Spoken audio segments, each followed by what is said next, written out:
నీ అహంకారం నెత్తిరగొచ్చింది. 175 సీట్లు నావే, ఒక్కసారి కొడితే మళ్ళా తిరిగి ఉండదు చంద్రబాబు అన్నావు. కానీ చంద్రబాబునే కావాలనుకున్నారు. అనుభవజ్ఞుడు, రాష్ట్రం బాగుపడుతుంది, నిరుద్యోగ సమస్య పోతుంది, జాబులు వస్తాయి, నోటిఫికేషన్లు వస్తాయి, రాష్ట్రాన్ని డెవలప్ చేసుకుంటాడు కొత్త రాష్ట్రాన్ని అని మళ్ళీ వాళ్ళు తిరిగి ఒకసారి పొడగొట్టుకున్న చంద్రబాబు నాయుడును మళ్ళీ గెలిపించుకోవడం జరిగింది.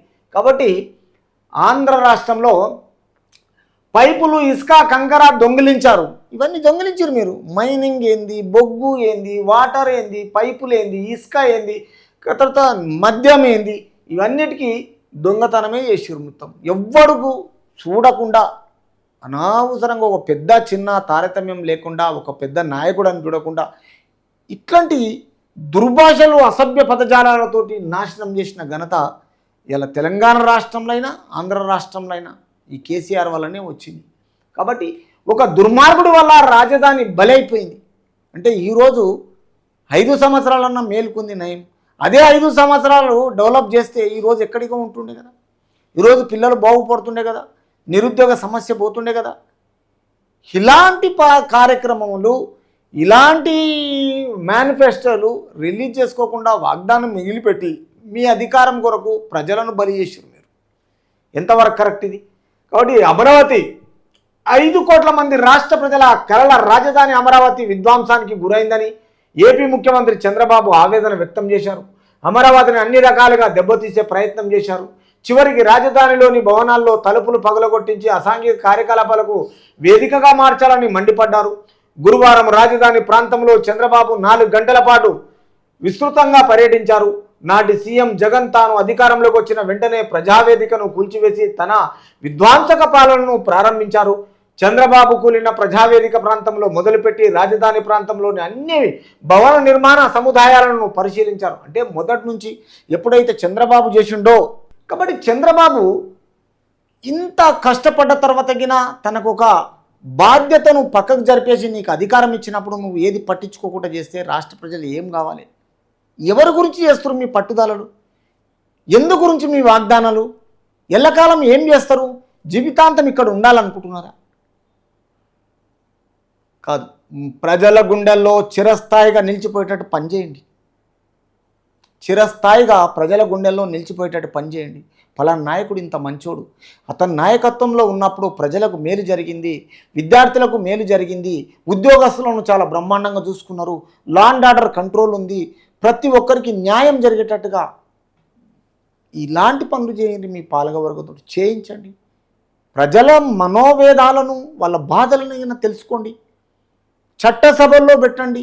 వాళ్ళ ప్రజల అప్రూవల్ తీసుకోండి.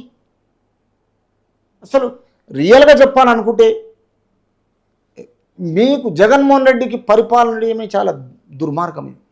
కాబట్టి ఈ చంద్రబాబు గెలిచిన తర్వాత ఇప్పుడు ఈ విధ్వంసానికి గురైన ఏపీ ముఖ్యమంత్రి చంద్రబాబు అన్ని తిరిగి అన్ని శాఖలను పరిశీలించి చివరికి రాజధానిలోని భవనాలను తలుపులు పగలగొట్టించి తర్వాత ఈ కార్యకలాపాలను వేదికగా మార్చి ఇవన్నిటినీ గురువారం రాజధాని ప్రాంతంలో చంద్రబాబు 4 గంటల పాటు ఈ వయసులో తర్వాత ఈయన పర్యటించి నాటి సీఎం జగన్ అధికారంలోకి వచ్చిన వెంటనే ఈ ప్రజావేదికలను కొల్లగొట్టించి కూల్చివేసి విధ్వంసక పాలనను ప్రారంభించిండు.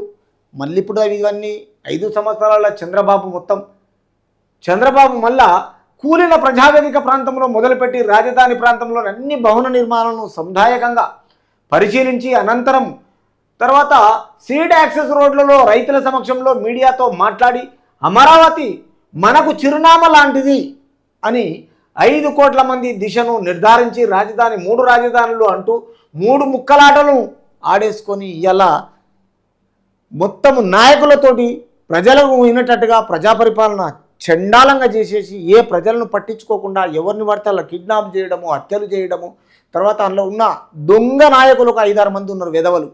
ఆడెవడు ఆడు అంబటి రాంబాబు వానికి వయసుకు మించిన పనులు చేస్తాడు, వాడు కొడాలి నాని, వాడు గంజాయి వాడు, తర్వాత ఇంకోటి నెల్లూరు అనిల్ యాదవ్ గాడు ఆడొక గూండా, తర్వాత ఇవన్నీ కొడాలి నాని, పేర్ని నాని, ఇది రోజా దానికి పని లేదు, పోడలేదు, దానికి ఏమున్నది, దానికి ఏమైనా ఆడపరచడం చూస్తుందా?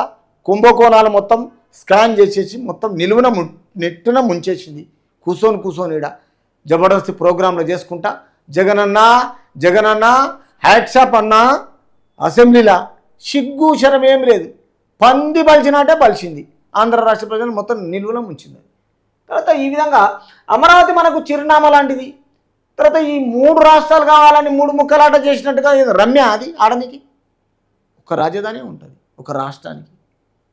5 కోట్ల పబ్లిక్ ఉన్నప్పుడు ఇడ నీకు ఎంతమంది ఉన్నారు? ఇడ క్లారిటీగా ఈ పాలన ప్రజావేదిక మొత్తం ప్రాంతంలో మొదలుపెట్టి రాజధాని ప్రాంతంలోని భవన నిర్మాణం అన్నిటికీ నీకు క్లారిటీగా ఏమంది 5 కోట్ల మందికి ఒక రాజధాని సరిపోదా? 3 ఏం చేస్తారు? ఒక హద్దు ఉండాలి, ఆధారం ఉండాలి.